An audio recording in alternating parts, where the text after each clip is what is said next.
Five Proven Principles for Success in Education, here with beautiful young ladies ready to have a great discussion today again on a Tuesday Educators Roundtable. And now, Miss Engler. Hi guys, how's it going out there? This is Toya, Talk Time with Toya, and I am one of the consultants for MK Results. And I'm glad to be here again on another Tuesday. All right. And Andrea. Hey guys, it's Andrea coming to you live from Birmingham, Alabama. I am so glad to be an equity advocate as well as a consultant here for MK Results, as well as editor for that awesome book that Karen McCarty wrote, Karen McCarty Gray wrote, that I cannot wait to get released. Sorry. And we have Danielle. Hey friends, I'm so excited to be back with you again. I'm a consultant at MK Results and I'm so excited. Awesome. Guys, tonight we have a wonderful lineup. Kind of some discussions about the end of the year wrap up with education as the year comes to a close. We have lots of things that really is there going to be closure at the end of this year because lots of things were kind of left unsaid. You know, lots of people went during spring break, thought, you know, they were going to come back to school, and we are still on spring break, right? So we've got lots of things to address. Gaps are continuing to widen. But in that, I kind of want to begin and have a temperature check with everyone. How are y'all doing? Could be better with the current news going around this morning and past couple of weeks. We're just all like, not again. So, not again. How do you guys feel? How are you guys? Well, I look at it this way, and this isn't nothing new. And I was explaining this to someone earlier. You know, this is just another televised, and it's just another thing that we've been saying has been going on for the past, for 10 years since I've been alive. So, I mean, from Rodney King all the way up to here, we still haven't evidently approached what we can do about police brutality with minorities and specifically black men. And, you know, it's hard because, you know, there is a target, and, you know, just watching that lady in the park, in Central Park with the dog, and just refusing to put the leash on, like the simple things that could get you killed in America, you know. And as a black man, I guess one of the things I would admonish to everyone is just to stay alert and enjoy what we have here, you know, because this country is, I hate to say it, you know, just even being here for almost, you know, 40 years, having been around the world and seeing where way different countries operate, this is the way the United States is going to be for a long time. And I'm not saying that there's no hope, but what I am saying is that we have to adapt, or either fight or adapt. You know, I'm going to fight. And I kind of like took that into my mind today. You know, it's kind of like, you want to lay down or you want to continuously drive around with pins and needles on your back. So, you know, but there's ways to fight this. And so, but it can't happen without everyone working together, you know. And even now today, I just read, you know, posts where people are saying, well, he should have complied. You know, like I said, well, it may have been a criminal and he should have been detained. He was handcuffed for a reason. And then I looked at it and I saw he had bounced a check. Now, I know I've bounced a check before, and that's just a real thing that I've done. And so if somebody would have called the cops on me,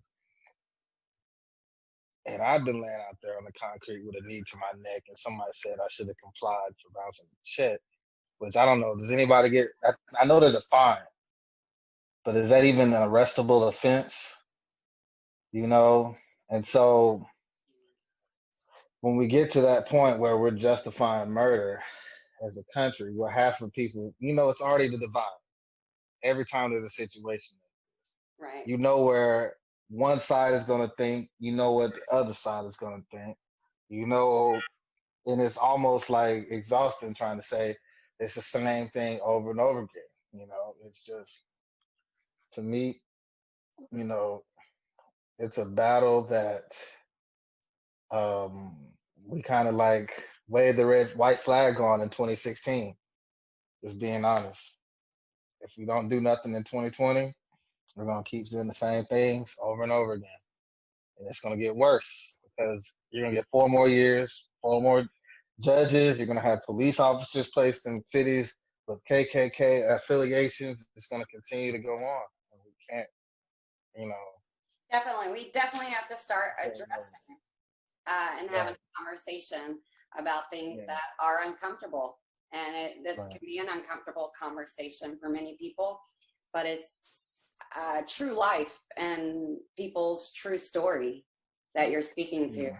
So absolutely. And I thank you for sharing that. Yeah. I just like to put everything together because I like to wrap things in a big circle. So I look at how education wraps around this, the criminal justice system, the school to prison pipeline, prison, mass incarceration, politics, how all of these things from the top, how everything we've done since 2016 has gotten us to this day. And that's what's interesting, is because I remember when Eric Gardner got choked out.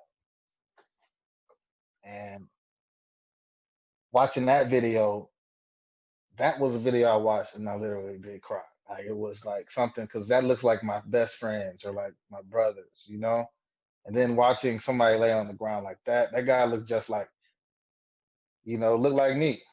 And I would say the same thing with Ahmaud Avery. It looked like me running down the street. I ran all the time. Right. So, I mean, I'm not going to say, I can't say that it won't happen to me because there's a possibility. So, this is America.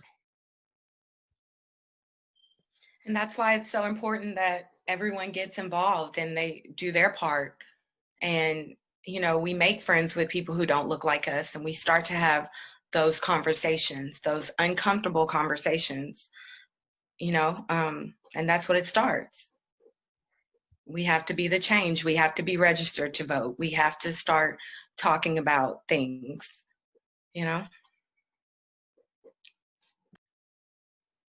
Well, since you mentioned temperature check, I would say I'm 101 degrees overwhelmed. 101 degrees overwhelmed. Like, when I hear what's going on in society, when I see what's going on just around in my community, then I start to zero in on my own home and like my own lane and things that I have going on. It just feels like there's just so much going on. And in a way, there's control, but then you look at the other end and things just seem really out of control. There's so many unanswered questions. And for me, unanswered questions cause me to feel anxious and overwhelmed. I feel a little bit nervous because I'm wondering, where's the end to all of this? Like, and we keep saying about the coronavirus that there is no end date. But it seems like not only is the coronavirus getting worse, but like Harrison just said, it's like the racial temperature is getting hotter and hotter and higher and higher. Where's the tension coming from? Like, what is going on? Like, again, that big unanswered question about what's going on, where's the solution, and how quickly can we get to it? That got me 101 degrees over. Yeah. So we're kind of all really trying to kind of put things together and understand, just like everyone else. And for many people, we have to understand the value of people's stories. And I think so many people don't value other people's story or value other human beings, or, and so we have to really start looking at our value system and really starting to shape a conversation that doesn't perpetuate the narrative, but it starts to break down those barriers. And in speaking of that, that brings us to the quote that we talked about last week when I pulled the topic.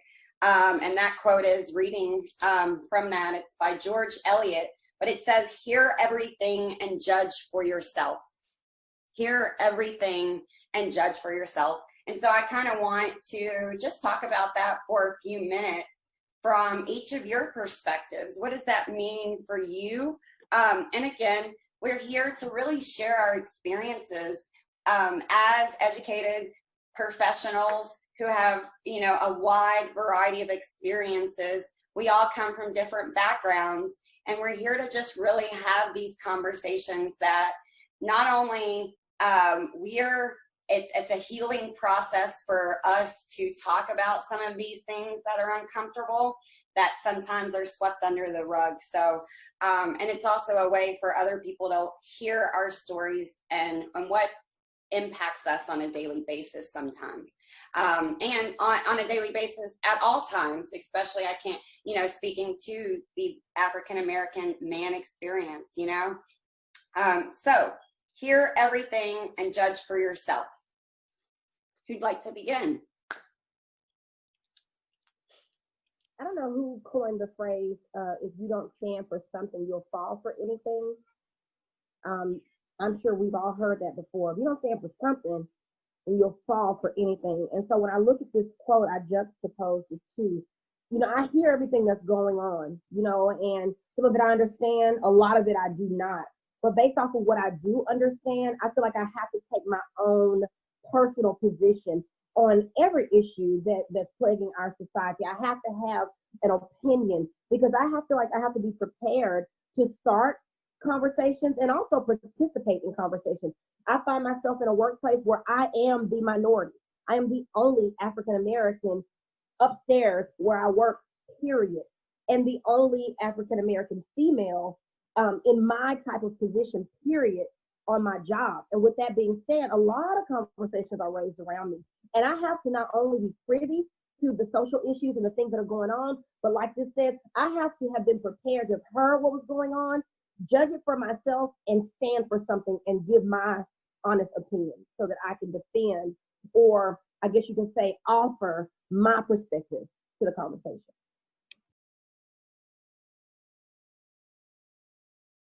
We have a responsibility, you know, like he said. What was the last part of that quote? That's on mute. Hear everything and judge for yourself. You know, that's just, to me, you know,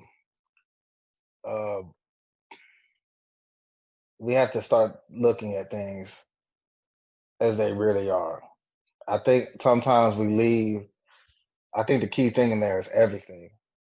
We leave out details, and the details that make a big difference in every situation. You know, like for example, this situation. This guy was a cop. He probably has a life outside of being a cop. You have a guy that's a man that's on the ground being killed, and he has a whole life outside of there. We don't know what their day was like before they got to that very moment. I know have you seen Crash or those type of movies like that, where they go through all these entire scenarios of their life, and all of a sudden they end up in a crash, and now they're angry at each other. And somebody wants to kill. Why this person so mad? Why they do road rage? Why did they fight with this person? That's because of something that happened prior to that exact event. And so every moment, I think we have to take in everything that we hear. But you know, I've just worked on getting away from judging, because I think discernment is more important than judging, because you have to be able to say, you know, what's good for you and what's not good for you. And that to me is because a perspective on what we might think is sad, is horrible. Like, honestly, this entire, you know, thing was horrible, but the perspective from another individual might be, well, maybe they shoot whatever positive thing they can get out of it, there's going to be that. And so I guess that judgment is personal. Well, about your perspective thing at the end, like, you know, being a waitress and a bartender, whatever, we were in a team meeting, and the beginning of the meeting for the beginning of the shift. And our boss was like, listen, perception is that person's reality. He goes, it doesn't matter if you know for a fact that they were sitting there for only 5 minutes those people call you over and say, hey, what's up with my food? Why is it not here? I've been waiting here forever. When in fact, they only been sitting there for 5 minutes, and appetizers are supposed to come out in 8 minutes, you know, or whatever, 8 to 10 minutes. I can't remember, how, you know, what we used to serve and how we had to have it out there that 8 fast. minutes? It's Texas Roadhouse. I'm just going to say it. So, you know, they got good service, right? Worked there for 7 years. So, hey, it is what it is. Can't call in sick there ever. There's no sick days there. I just want you to know. So what I'm saying is your perception is your reality. So, you know, you hear everything, you judge everything. So even if, what I think this quote is telling you is stop, think, you know, think outside the box, like you're saying, think and put your feet in their shoes, you know. And also too, when I think about hear everything, I think you need to take in and make sure that you have all the facts first, everything, even though, you know, of course, how it is like there's your truth, my truth, and then the truth. You know what I'm saying?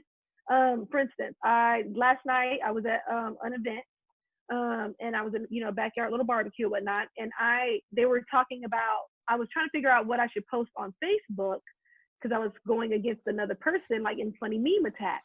But this person was white, I'm black, and I was like, I don't know, because I wanted to post the one where the black guy is like, look at me, I'm the captain now. You know, like that. And I was like, he's a white guy. I was like, and I only met him one time, so I don't know if he would understand my humor or if he would be like, what are you trying to say? You know, you telling me that look at, and I was like, So I was talking to another person. I was like, dude, I don't even know if I should post this. I got to find something else.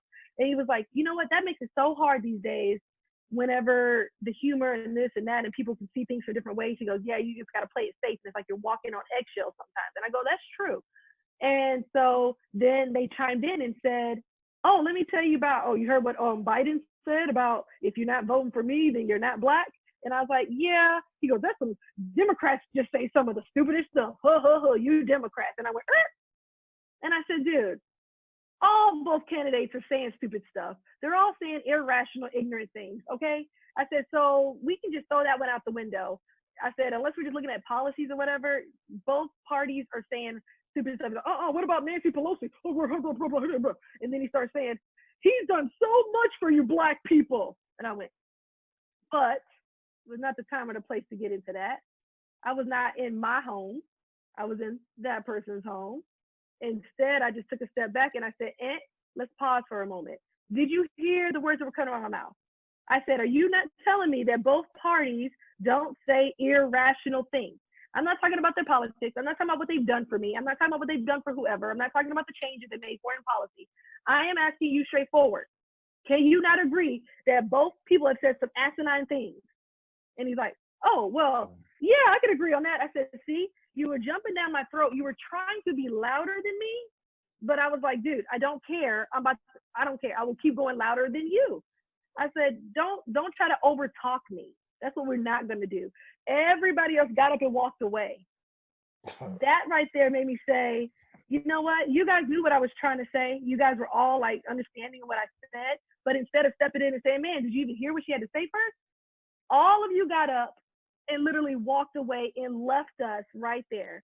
And then when we were talking later, y'all were like, well, that was crazy. He was crazy, wasn't he? I can't believe you said that. You said it to me in my ear in a whisper, but you were too afraid to tell that person that they were wrong.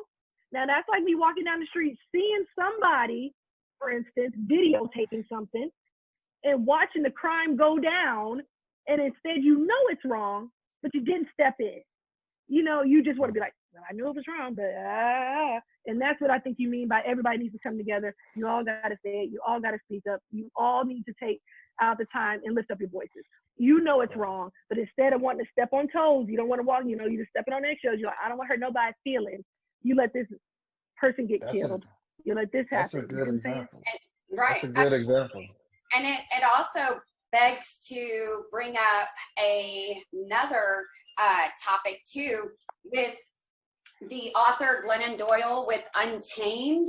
That author actually said women, and I'm taking this to mean with everyone, is that he said that we have to start stripping ourselves of our allegiances, of whether that's to parties, of all of these things that sometimes that put us in this box. you know, whether you know that sometimes we necessarily may not agree, or some things may be not just. It's not helping move some things forward. And so it's all about being that untamed person of who you are and being true to yourself, you know, despite policies or anything. But it's like you said, stepping up, and even whenever it may be uncomfortable for someone else, we can't sacrifice the uncomfortable feelings that other people may have just because they don't want to hear the truth at times. And I'm glad that you do have to sometimes take a stand. And that's a risk that we take sometimes too, just as Black women, of being seen as though, almost as though we're, you know, trying to be combative, or just, but really we're just trying to be heard. We're simply just trying to say, did you really hear what I was trying to say? And your point was perfect to that, because at the end of it, circle back, that they really didn't hear what you said, because that would have negated that whole rest of the conversation and taken it there if you would have just listened to my story. Exactly. You know what's interesting? Y'all talk about putting yourself in a box and restricting yourself by the labels and what you're doing. You know, with the Joe Biden statement, Charlamagne had a good question. And he said, "What I just want to know," after Joe Biden said, "You ain't Black," he said, "It has nothing to do with Trump. I just want to know what you're going to do for my community specifically." And you know what he said? "Well, look at my voting record. Look at what I did with the Rights Act." And he went on his past, and the first thing that comes to your past is mine would be 94 crime bill for a lot of people. And what I, as a person that, you know, I'm consider myself a moderate and independent, I looked at it and I was like, I support this guy, but I'm gonna hold him accountable for what he's saying. You know what I'm saying? I'm gonna vote, but people are like, "Well, you're not gonna vote for, just vote for Biden. You're crazy." I said, "No, I'm still gonna hold him accountable." Just like I didn't hate George Bush, but I knew that there are things that he was doing I did not like. You know what I mean? I didn't dislike Bill Clinton, but there are things that he did I did not like. Same with Obama. So when they say stuff, you have to be you have to think a certain way every time something happens. Then that's what we cause friction. That's what we cause issues in our life. Because a lot of times a lot of people don't even believe what they say. They just say stuff to, like, you know, hear themselves talk, or just to make puff up their own vain ego and get people to look at them. But, you know, this is the time. We can't afford to be silent now. It's too late for now to be silent. And as we look at the end of the school year, it is May. It's the May end of the year wrap up. I know this is the time of year. Here are my keys. Here are my keys. I'm turning everything in. It's the end of the year wrap up. And with that end of the year graduation class of 2020, how are y'all feeling with the end of the year now that it's here? This whole school year, 1920, was, what's one word? If you had to use one word to describe the school year, what would you say? Fluid. Fluid. Redo. That's what my district tells me to say. Oh guys, I still got a lot of work to do. We still got a lot of work to do in this household. Yeah. We're kind of a bit behind. 2020. I'm like, listen. Yeah. No, go ahead. I would say celebration. I finished my first year as a professor, so that's pretty good. Well, congratulations to you. You know, we living. I'm gonna stay in there forever. I ain't leaving. You trying to get tenure? Did I say it right? Tenure? Yeah, tenure. May as well. Shoot, ain't going nowhere. May as well just sit around and get tenure. But don't you kind of feel like the school year is incomplete though? Like, it was like, without warning, our kids were sent home to us as parents, and to teachers to serve them remotely, and everybody was unprepared. Like I said a couple weeks ago, I don't think the teachers were prepared. to be technologists and to be, distant learning professors. And the parents were not prepared to be homeschool teachers. So I feel like we just kind of got through. We rolled it out till, they said the school year was over. But really, at the end of the day, like, did our kids really get what they needed to get at the end of the year? That's why I say redo, and I would also say incomplete. It just feels like we just did what we needed to do to get to the end of the school year, but we really didn't do what we needed to do. I think our kids are still lacking. They're even talking, I don't know what they're saying in Texas, but here in Alabama, they're saying that should the students return to the campus for 2021, the whole first 9 weeks at least has to be dedicated to remediation, has to be dedicated to the things that they were supposed to learn in the last 9 weeks. So the first 9 weeks here back on campus will actually be the last 9 weeks the kids were supposed to get had they been on campus for the end of 2019, 2020. But there's the thing, that's if they come back to campuses, because some school districts, some states are saying their kids are not coming back to school. And some people are saying, hey, we better get prepared for this distant learning model, because that might be the new way that we educate. Yeah, I heard about that too, where they were saying that let the kids that really need the extra help, like dyslexic and, all the other ESL and, stuff like that, and there's certain poverty or whatever kids that don't have the laptops and stuff like that. They were saying that they should have those kids come to school like 2 days out of the week, and then the other ones can stay home and like switch off. I have it. I forgot where it is, but I can probably show it to you. And they did some other person. It sounds so inequitable. Why would they do it? Like how right now I'm already like, whoa, what do we mean? Like here in Jefferson County, the Jefferson County schools are saying everybody is going to come back and be remediated, because how do you sit in a classroom? You go, you didn't have a laptop over the summer, you didn't have, and then you isolate or you differentiate and say, oh, and you lived over in the project, and your mama said that she didn't have internet, so now we, like, why can't you, because then now you have kids that are feeling called out like that. I'm just telling you, that's what they said. They were talking about purchasing laptops and issuing the laptops to those kids that didn't have them. Yeah, it was it Houston district? I don't know. I forgot the district, but it had the list of all the things that they were talking about from the superintendent. They were all talking. I guess this would be a question for the parents. This is a question for the parents. Like, would you send your child to a school with no vaccine for coronavirus? Me as a mom, I'm not gonna lie, I am really contemplating it.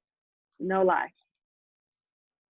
It is a difficult situation because you can only control your household, and you can't control what other people are doing. So, and other people have people at home who have underlying health issues, don't have the resources. There's already a health disparity. So it is something that, we have to consider when looking back, because we know that the virus is impacting certain communities harder than others, and that's not to say that, we want to keep our kids at home, but it also comes hand in hand with the health issue, the safety issue of the larger picture of how can we ensure that my child and anybody's child is healthy to even learn,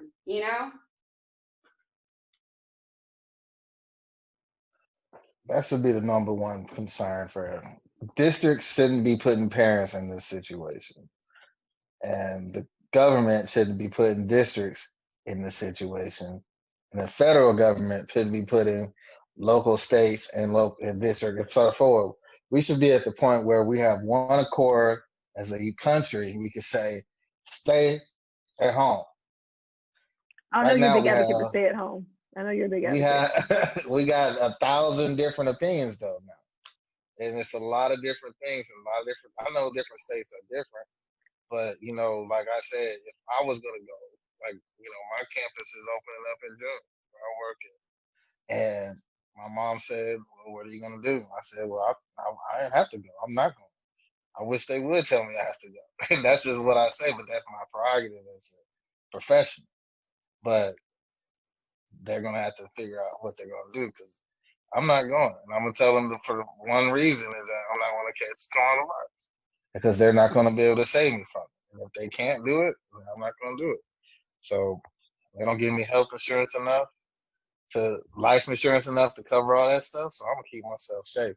That's because I prioritize living. Now, if I prioritize money, then it'd be a different story.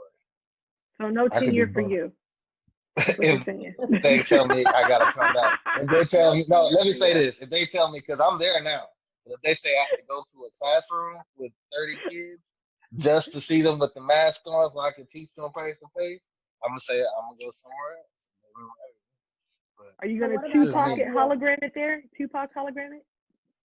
Yeah, hey, they can be in the room. I'll be at the Yeah. crib on Just so you Zoom project yourself showing it Jackson to. style. Yeah, Yeah. I ain't was gonna say, taking no somebody chances. suggested that, Harrison, somebody suggested that like the teachers come to their classroom and teach from their classroom and they set up, Mm. you know, whatever to record them and the students log in from their own individual homes and that there's more accountability from a teacher standpoint where actually like the students have to log in at a certain time, like you're reporting the class. They kind of do attendance, everybody's there, they get started and they're filming them. Now I would be okay with that.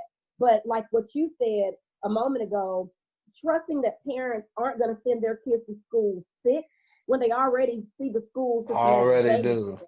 they going to send them sick or not because they got to go to work and they got to get Bobby out the house, you know, and Olivia got to school. And she got to go to school. So I don't think we can trust parents to keep their kids at home if they're not healthy. They're going to send those kids to school sick. So I don't even think coming back to school should even be a topic of consideration. I agree with you. Karen could probably agree with this. When they send a kid to school sick in the morning, that kid ain't going home until after lunch. Apparently. Or a Not little half bit the class right is sick. before.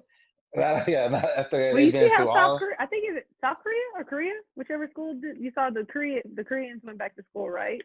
And you see how they go back to school with the temperature check, the sanitizer, the thing, how they do it. You know, somebody sent that to me. They were like, "Oh, look what they're doing," and I was like, "You know what? We in America.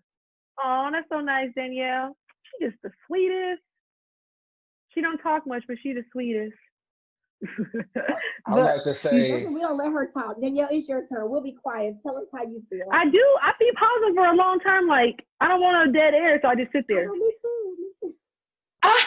You doing that? I graduated 20 years ago. Shout out to class of 2000. What? That's us. We're not even 22 gonna have our thing. 20 I'm years so ago. sad. Yeah, everything is canceled. Pre-K graduation, kindergarten graduation, 8th grade graduation, high school graduation, college graduation, guys. So if you're graduating, we just want to say we love you. We're proud of you. Class of 2020, you made it. It was some, unique situation, but you did it. Exactly. Just like class of 2000 was all like, oh my God, the first class was 20000. Look how wonderful it is to graduate that time. Now it's like 2020. Y'all have something we're talking about. The vision is clear, but hey. And it really brings this big question of, sometimes I used to always tell my students, like, and they used to sometimes even ask me, like, man, people fought for the civil rights, there was a purpose, like, Miss McCarty, what are we doing? Like, where is something we're fighting for? We have something. Now look, right in your lap, there is something that is calling us, that especially from, I think, the entire school year from 1920, that we can look back, and this has given us the opportunity to redesign, re-examine, re-look, redo, like Andrea said, in order to say, how can we move forward to close the gaps? Now that we have the opportunity to, it is the time right now, perfect timing. The universe has opened it up, because we can't go in and really just change the traditional education system, but we can start with the mindsets of the leaders, the policies, the perspectives, the focus on equity. Absolutely. This is, you know, this is the time. This is the time. Like I was watching a couple of other my mentors in education. We can't go back to that same school. We can't go back to where kids are getting kicked out of classrooms for minor discipline issues. We can't go back to classrooms where special ed students are neglected.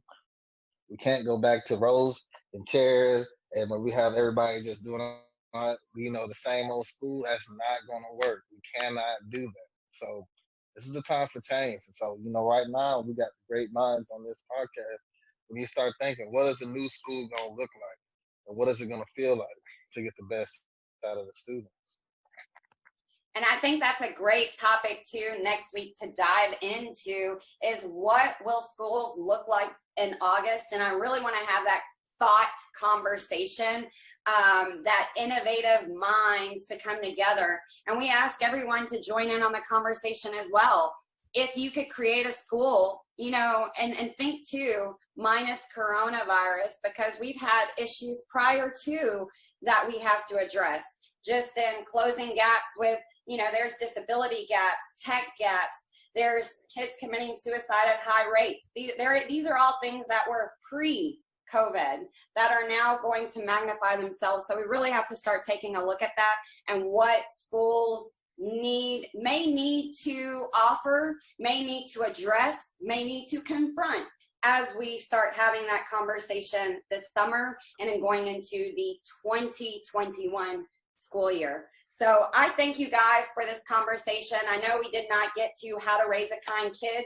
We will definitely get to that conversation next week because we want to start really having that conversation about what people can do in the classroom, what you can do in your everyday life, what we can do as parents to continue to raise kids who are considerate, who are kind, and who are equitable, so that they all have opportunities to succeed. So it's been a wonderful week. Thank you. We hope you stay positive, stay healthy, and stay safe. Let's say bye, guys. Bye. Bye. See y'all next week. Bye. On Bye, a Tuesday. friends.